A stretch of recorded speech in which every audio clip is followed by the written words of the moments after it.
இந்த பொண்ணு பொழுதுனைக்குமே மேக்கப் போட்டே தான் இருப்பா. வெளியில வரணும்னா கூட மேக்கப் போட்டு தான் வெளியில வருவா. இந்த பொண்ணுக்கு அம்மா இல்லாதனால இவங்க அப்பா இந்த பொண்ணை ரொம்ப செல்லமா வளர்க்க ஆரம்பிக்கிறாரு. இங்க இந்த பொண்ணு டான்ஸ் கிளாஸ்ல இருப்பா. இந்த பொண்ணோட ஃப்ரெண்ட டீச்சர் ஃபீஸ் கட்டலேன்னு திட்டிட்டு இருக்காங்க. இதனா பார்த்த இந்த பொண்ணு கையில இருக்கிற காசை எடுத்துட்டு போய் அந்த பொண்ணு கிட்ட கொடுத்து இதை வச்சு நீ ஃபீஸ் கட்டுன்னு சொல்றா. இப்படின்னா இருக்கும்போது ஒரு நாள் இந்த பொண்ணு தூங்கி எழுந்து கண்ணாடியை பார்த்தா இவ முகத்துல ஏதோ ஒரு காயம் மாதிரி இருக்கு.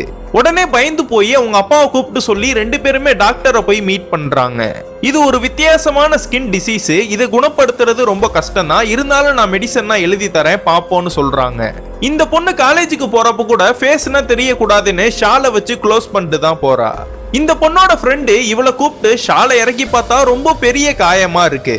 அங்க சுத்தி இருக்கிறவங்க இந்த பொண்ணை ஒரு மாதிரி பார்த்ததும் இந்த பொண்ணு அந்த இடத்தை விட்டு கிளம்பிடுறா. நாளுக்கு நாள் அவ முகத்துல உள்ள காயம் பரவிக்கிட்டே வருது. இதனாலே இந்த பொண்ணு பக்கத்துல காலேஜ்ல படிக்கிறவங்க யாருமே பக்கத்திலே உட்கார மாட்டாங்க. இந்த பொண்ணோட பாய் ஃப்ரெண்டு வேற ஒரு பொண்ணு கிட்ட பேசிட்டு இருக்கான். அதனா பார்த்த இந்த பொண்ணு அவன் கிட்ட போய் கேட்கும் போது அதுக்கு அவனும் உன் மூஞ்சிய கண்ணாடியில பாத்திருக்கியா, இது மாதிரினா இருந்தா எங்க வீட்டுல ஒத்துக்க மாட்டாங்கன்னு சொல்லி இவனும் கிளம்பிடுறான். இது மட்டும் இல்லாம காசு கொடுத்து உதவி பண்ண அந்த பொண்ணு கூட என் பக்கத்துல வராதுன்னு சொல்லி தள்ளி போறா. இதனா பார்த்த இந்த பொண்ணும் கஷ்டம் தாங்காம வீட்டுக்கு போய் தூக்கு போட்டு சாகலான்னு முடிவு பண்றா.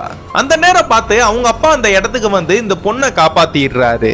நான் எல்லார்ட்டையும் நல்லா தான் நடந்துகிட்டேன், நல்லா தான் பழகினேன், ஆனா ஏன்ட்ட மட்டும் மத்தவங்க ஏன் இப்படின்னா பழகுறாங்கன்னு ஆத்திரம் தாங்க முடியாம இந்த பொண்ணை யார் யாருன்னா அசிங்கமா பேசுனாங்களோ அசிங்கமா பார்த்தாங்களோ அவங்க எல்லாரையுமே அவங்க அப்பா மூலியமா கடத்திட்டு வந்து அந்த கடத்திட்டு வந்த எல்லாரையுமே ரொம்ப கொடூரமா கொலை பண்றாங்க இந்த 2 பேருமே.